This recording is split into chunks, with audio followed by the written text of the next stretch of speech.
Hi అండి, welcome to my channel.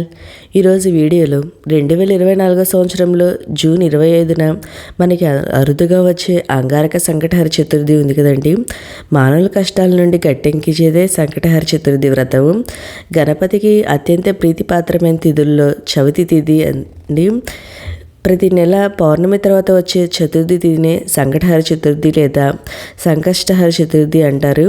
అయితే ఈ చతుర్థి మంగళవారం రోజున వస్తే దాన్ని అంగారక సంకటహర చతుర్థి అంటారండి.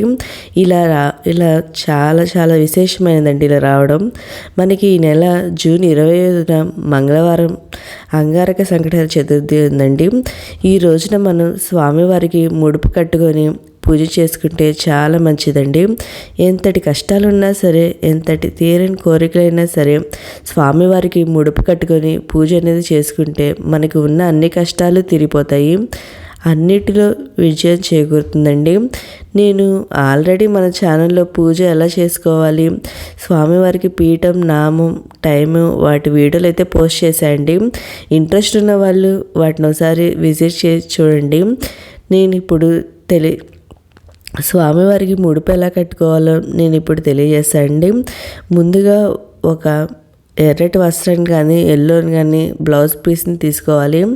దానికి గంధం కుంకుమ బొట్లు పెట్టుకోవాలి 4 వైపులా. పెట్టుకున్న తర్వాత దాంట్లో 5 గుప్పెళ్ళు కానీ 3 గుప్పెళ్ళు కానీ బియ్యం అయితే వేసుకోవాలండి.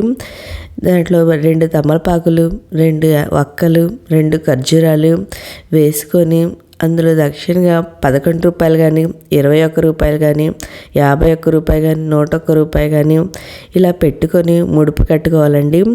మనం ఎప్పుడైనా ముడుపు కట్టుకోవడం ప్రారంభిస్తామో అప్పటి నుండి మనం మాట్లాడకుండా స్వామివారికి మన కోరికను చెప్పుకుంటూ స్వామివారిని తలుచుకుంటూ మనం ఈ ముడుపుని అయితే కట్టాలండి. ఈ ముడుపుని మనం కట్టుకున్న తర్వాత మనం ఇది స్వామివారి దగ్గర పెట్టుకోవాలి. ఈ ముడుపుని పెట్టుకొని పూజ అనేది చేసుకోవాలి. మనం ఈ ముడుపుని ఉదయం పూజ చేసుకునే టైంలోనే కట్టుకోవాలండి.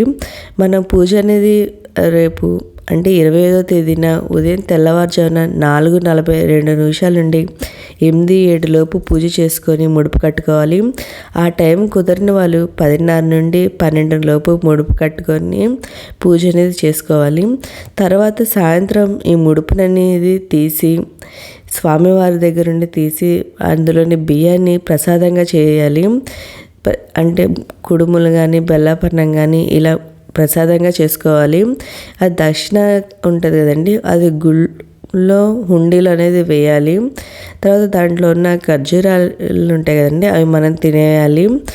ఇలా స్వామివారి దగ్గర ముడుపు అయితే పెట్టుకొని పూజ అయితే చేసుకోవాలండి. మీరు ఎన్ని నెలలు చేసుకుంటారో అనుకుంటారో అన్ని నెలలు మనం ఈ క్లాత్ ఉంటుంది కదండి, ఆ క్లాత్ని ఉతుక్కొని మళ్ళీ భద్రంగా పెట్టుకొని మళ్ళీ వచ్చే నెలలో దాన్ని వాడుకోవచ్చు. మనం ఎన్ని నెలలు అయితే పూజ చేయాలనుకుంటామో అన్ని నెలలు ఇది వాడుకోవచ్చు. కొంతమంది ఏంటంటే ముడుపుని మనం ఎన్ని నెలలు అనుకుంటామో అన్ని నెలలు దేవుడి దగ్గర పెట్టుకుని పూజ అయితే చేసుకుంటారు. దాంట్లో బియ్యం అనేది పాడైపోతాయి అనుకుంటారు. కాబట్టి ఇలా నెలైనా మనం ఇలా ముడుపు అయితే కట్టుకోవచ్చండి. ఇలా 3 వారాలు కానీ 5 వారాలు కానీ 7 వారాలు కానీ 9 వారాలు కానీ 21 వారాలని ఇలా ఎన్ని వారాలని అనుకుంటా మనం ఈ సంకటహర చతుర్థి వ్రతాన్ని అయితే ప్రారంభించవచ్చు. కొత్తగా ప్రారంభించే వాళ్ళు ఈరోజు ప్రారంభించవచ్చు అని చాలామందికి అయితే డౌట్ అయితే ఉంటుందండి. ఈ అంగారక సంకటహర చతుర్థి రోజు కొత్తగా ప్రారంభించే వాళ్ళు ఈ వ్రతాన్ని అయితే ప్రారంభించవచ్చండి. చాలా మంచిది. మనకి ఎన్ని కష్టాలు ఉన్నా ఎన్ని అడ్డంకులు ఉన్నా అవన్నీ తొలగిపోతాయండి. మనకున్న అన్ని ఇబ్బందులు అనేది పోతాయి ఈ వ్రతాన్ని అనేది చేసుకుంటే. ఓకే అండి, మీకు ఈ వీడియో నచ్చితే లైక్ చేయండి, మీ ఫ్రెండ్స్ అండ్ ఫ్యామిలీ మెంబర్కి షేర్ చేయండి. Thank you for watching. ముడుపు కట్టుకోకుండా ఈ పూజ చేసుకోవచ్చు అనేది కొంతమంది డౌట్ అయితే ఉంటుంది కదండి. మనం ముడుపు కట్టుకోకుండా ఈ స్వామివారి పూజ అయితే చేసుకోవచ్చండి. చాలా మంచిది ఈ వ్రతం అనేది చేసుకుంటే. ఇన్ని నెలలని చేసుకుంటే మనకి అంతా మంచిగా జరుగుతుందండి.